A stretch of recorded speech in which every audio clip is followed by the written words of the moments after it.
میں شاید دنیا کی پہلی ماں ہوں جس نے بیٹی پیدا ہونے پر سارے خاندان میں مٹھائی بانٹی تھی، اور میرے شوہر نے میرا ساتھ دیا تھا۔ سب لوگ ہمیں باتیں کرتے تھے کہ ان کے گھر بیٹی پیدا ہوئی اور یہ ایسے خوشیاں منا رہے ہیں جیسے طوائف خانے میں لڑکی پیدا ہوتی ہے۔ تو وہ لوگ خوشیاں مناتے ہیں کہ چلو ایک اور عورت آ گئی جو پیسے کما کے دے گی۔ واقعی لوگوں نے ہمارے بارے میں ایسی باتیں کی تھی، سن کر دل جل جاتا تھا۔ لیکن آج میں نے اپنی بیٹی کو جس حال میں دیکھا، دنیا کی کوئی ماں اپنی اولاد کو اس حال میں نہ دیکھے۔ مجھے تو لگا تھا سب کچھ ختم ہو گیا ہے، لیکن اللہ نے مجھے ایسا معجزہ دکھایا کہ میں پھوٹ پھوٹ کر رونے لگی۔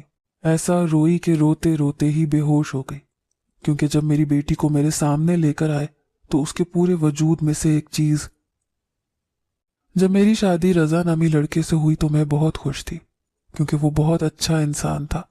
سننے میں آیا تھا کہ وہ لوگوں کی عزت کرنے والا ایک اچھا انسان ہے، اور مجھے ایسے ہی انسان کی تلاش تھی، کیونکہ میں خود بھی حافظ قرآن تھی اور چاہتی تھی کہ میں اپنے بچوں کی تربیت بھی اسلام کے عین مطابق کر پاؤں۔ جب تک امی کے گھر میں تھی تو ایسا کوئی دن نہیں گزرا کہ جس دن میں نے کوئی نماز قضا کی ہو۔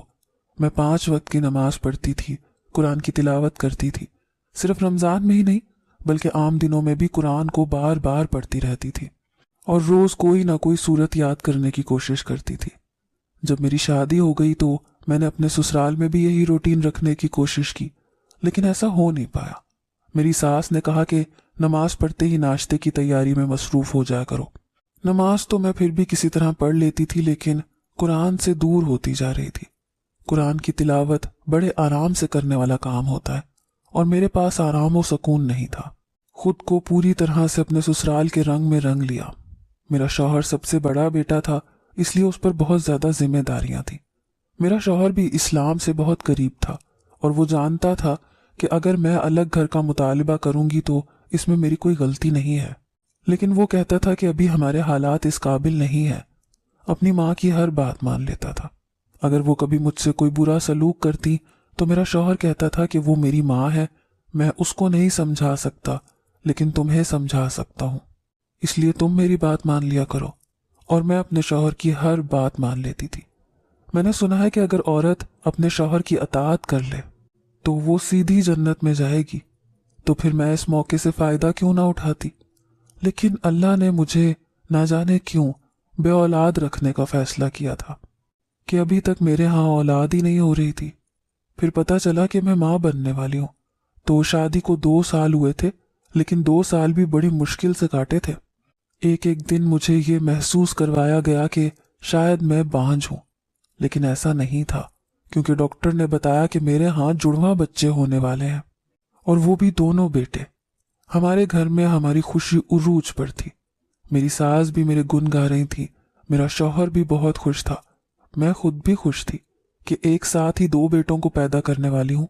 لیکن نہ جانے کیا ہوا کہ ابھی 5واں مہینہ شروع ہوا تھا کہ میری حالت بہت بری ہوئی، اور میرے دونوں بیٹے اس دنیا میں آنے سے پہلے ہی اس دنیا سے چلے گئے۔ شاید مجھے کسی کی نظر لگ گئی تھی، جانے کیا ہوا، لیکن میری ساس بھی بہت دکھ میں تھی، اور ہم سب بھی۔ پھر ہم سب نے یہی سوچ کر امید کی کہ اللہ کوئی بہتری کرے گا، میری جان سلامت رہی ہے تو اولاد بھی مل ہی جائے گی۔ پر پھر 2 سال تک مزید میرے ہاں کوئی اولاد نہیں ہوئی۔ مجھ پر میری ساس نے بہت ظلم کیا، مجھے بہت باتیں سنائی، اور پھر ایک دن مجھے پتا چلا کہ میں پھر سے ماں بننے والی ہوں۔ یہ دن میری زندگی کا سب سے اچھا دن تھا۔ میری ساس نے کہا کہ اللہ کرے اس دفعہ بھی تو 2 بیٹوں کی ماں بننے والی ہو، لیکن اس دفعہ اپنا خیال رکھنا۔ وہ کہہ تو دیتی تھی کہ اپنا خیال رکھنا، لیکن پھر خیال رکھنے بھی نہیں دیتی تھی۔